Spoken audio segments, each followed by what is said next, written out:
Welcome, investigator. Evil is on the rise. Crime is escalating.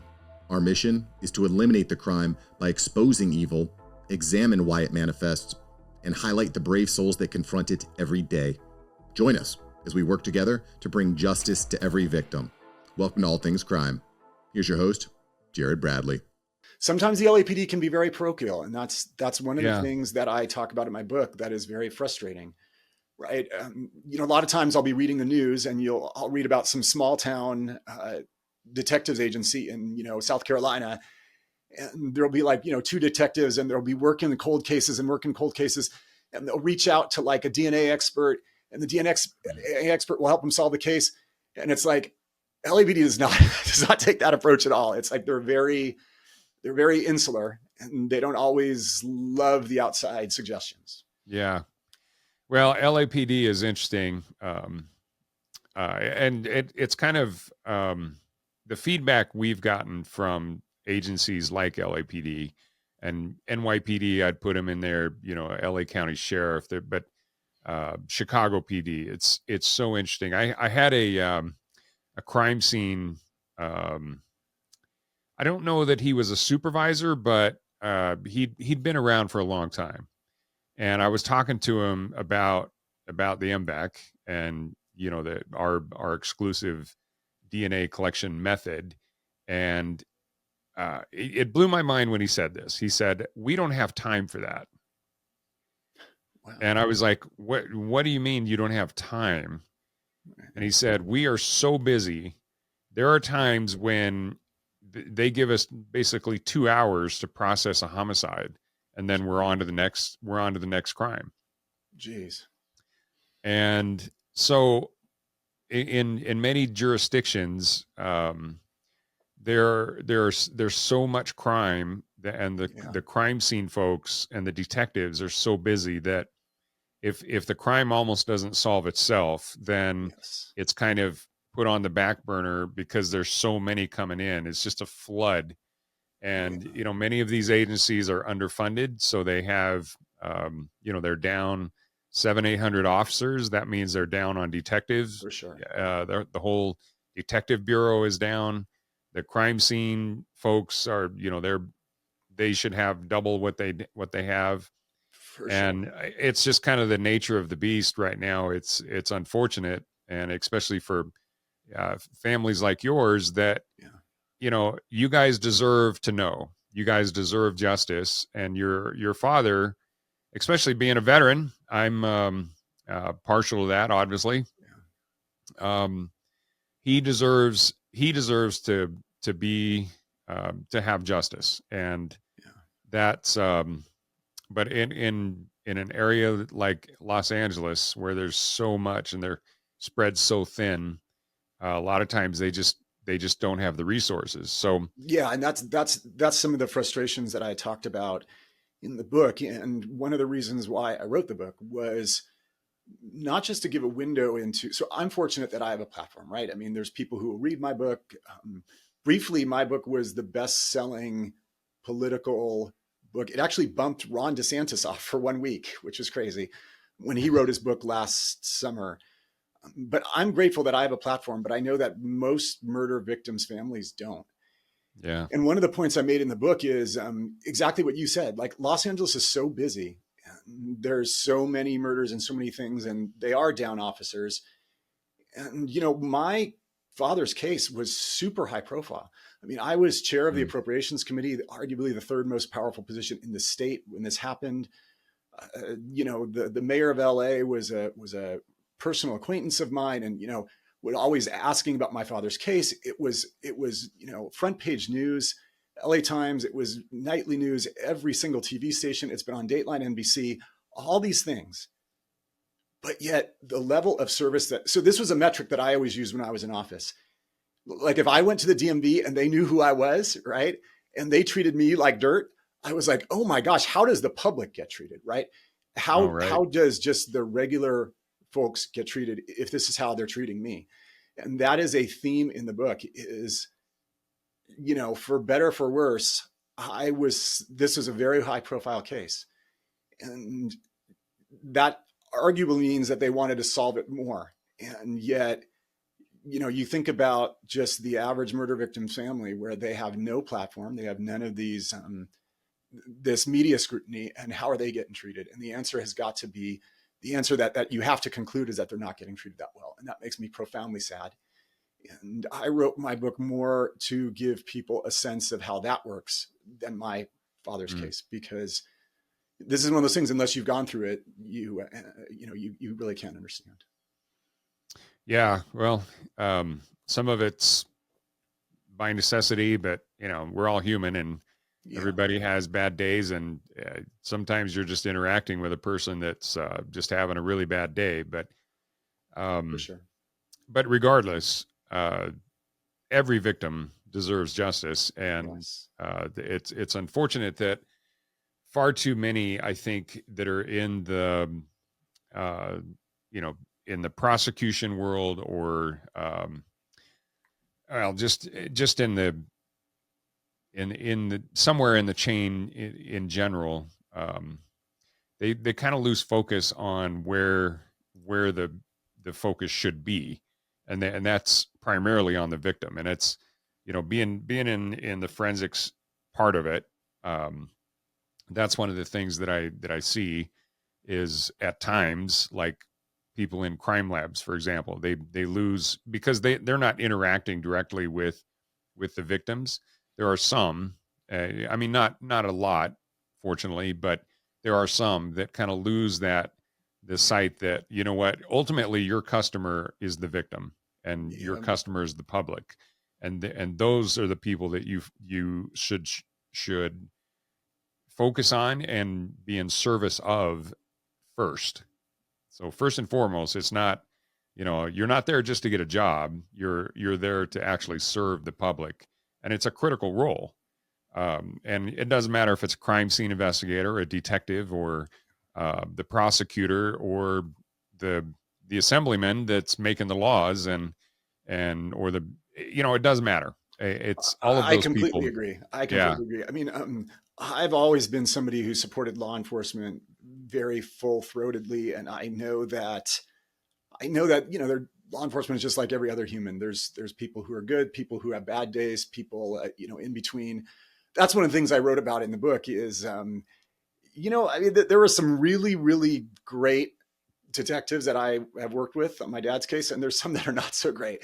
I mean, there was one who he had pulled my dad's call logs, and my dad's mom had a very unique Italian last name. And he said, this last name, why was your dad calling these people? I go, that's his cousin. He said, by the way, are they any related to so-and-so?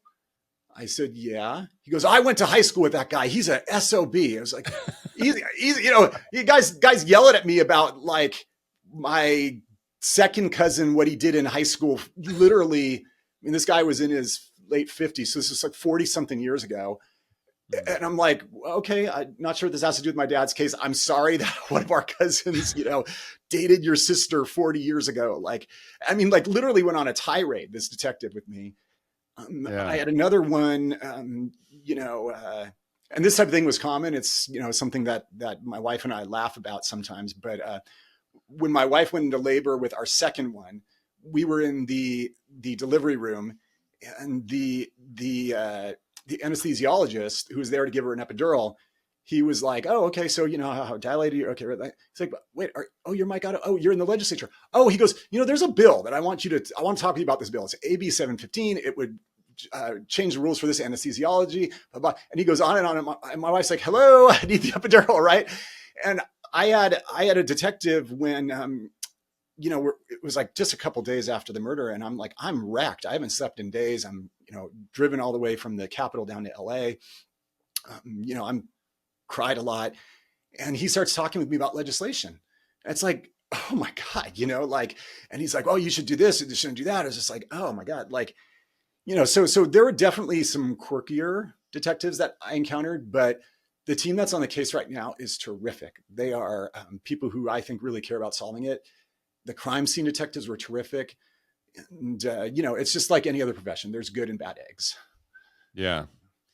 Well, it's interesting. And one of the reasons I brought up that time that I have interacted with some of those CSIs is it's unfortunate that in these super big jurisdictions like LAPD covers, they, because they are so underfunded, and the focus isn't on actually solving crimes. It's more on just I mean, I shouldn't maybe say that as much as it's not as big of a focus. It's because there's so much crime that happens, even a murder, the high profile murder like what your father, um, it doesn't receive the attention and the focus that it should, and what you would in a smaller community. Because I mean, Precisely.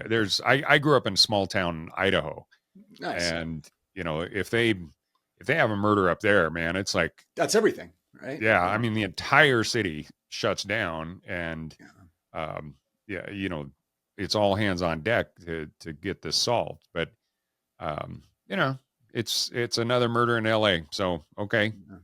and I don't want to be calloused about it.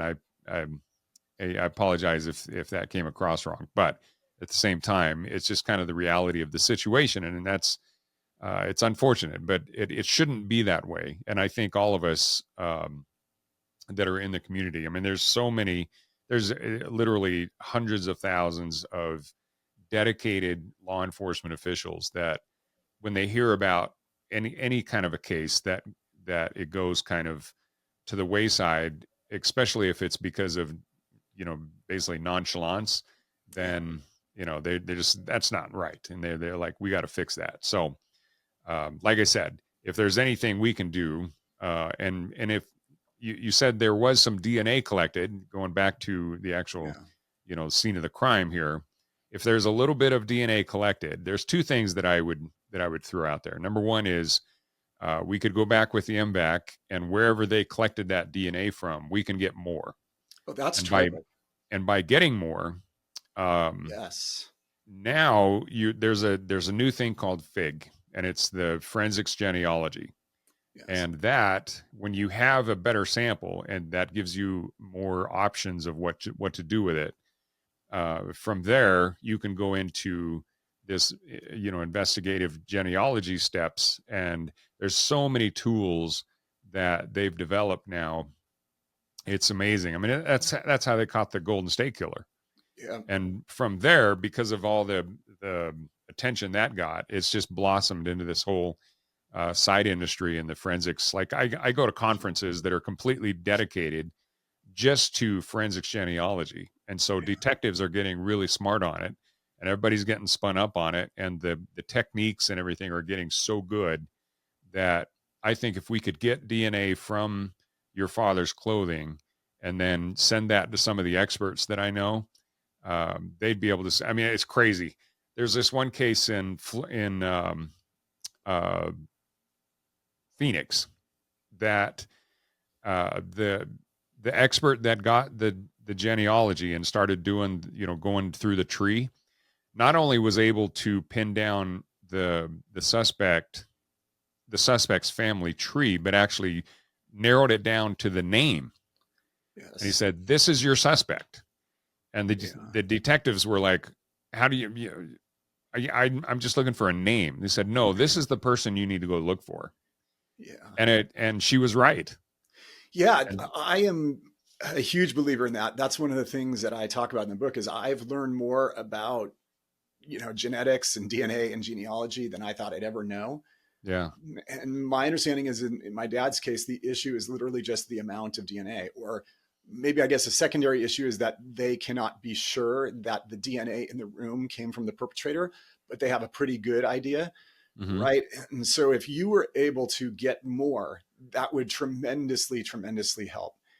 And, but, I'll tell yeah, you, when I've talked with the LAPD about certain of these things before, sometimes they'll say, well, we don't release evidence to a third party. And it's like, well, what does that mean? You're not going to release the evidence. You're going to do it under their supervision. I mean, a lab is right, a lab is a lab. And they'll say, well, no, we have an inside lab. And it's just, oh my, I mean, and sometimes the bureaucracy is so difficult yeah, to get through. But you know what?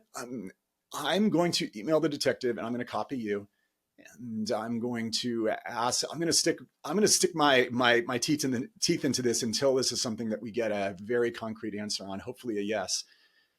Well, because that's I can't tell you how many cases we've helped solve because of a family member learning about the M-Vac and forwarding that to the detective, and then they, yeah, they'll know if it's appropriate or not. And I'm always honest with them. Say, you know what, if if the M-Vac isn't the right tool, then I'll tell them. But so many times, especially clothing, what about rough paper? and porous surfaces like rocks and bricks and crazy things Paper, like that. I'm sorry. paper. Paper, not so much, just because it's a wet vacuum. I mean, it sprays a solution I down see. and Okay, then vacuums up, whatever's on there. And I so see. paper, I mean, it has been used, but it's not something that's Because there's a done. perception that the perpetrator touched some envelopes, and Okay. if that if that would be something that could be uh, I don't know. Look, it's worth a try. That's my Yeah. Yeah. Well, let's look at all the evidence and see yeah, what we can come up with. So terrific, yeah, I'd love to help you. terrific. Yeah. So going to dark places. Now, I think I really want to kind of explore this because I think so many people can relate with what you're saying. When something horrible happens, I think the natural reaction is to start asking, well, yeah, they go through all these different stages of grief. Yeah, And I think one of the stages is the further it goes, when there's no answers. Um, yeah, a friend of mine once, and this guy's like a world-renowned criminal psychologist. He said there's two, um, there's like an X and a Y axis on, especially solving crime. But the X axis, that goes on the level surface is kind of what he calls a sewer, and that's like all the the blood and the guts and the needles and all the garbage that they put up with. And you can kind of equate that to what happened in your father's case. That's there's lots of different yeah, the struggle and the fact that he was shot and then just basically left there to die, and probably yeah. wasn't even, the guy probably didn't even think twice about helping him, and Right. which in itself is horrible. But then on the y-axis, there's, he calls it the, the abyss, and it's kind of the why. There's always a reason why people do things. And well, I shouldn't say that. Sometimes there is no why, there is no reason. And so Right. when we start trying to understand the why of why something, like your father, why did that happen? Yeah. And was the guy just, running around trying to find a quick hit, like as you said, or Yeah. was it an actual hit? But not understanding that, um, you can kind of start circling downward and go into this Absolutely. abyss. And that's, Absolutely. for law enforcement, that's where a lot of this PTSD comes from, is because they're used to dealing with the sewer, but when they start trying to understand why a crime happened, and Yes. especially if there is no why, then they're not, it just, nothing makes sense to them. And so the sewer becomes even more. Thanks for joining us. Your attention today brings us one step closer to exposing and eliminating the evil that brings crime to our communities. Hit subscribe and share this episode. Together, we will bring justice to every victim.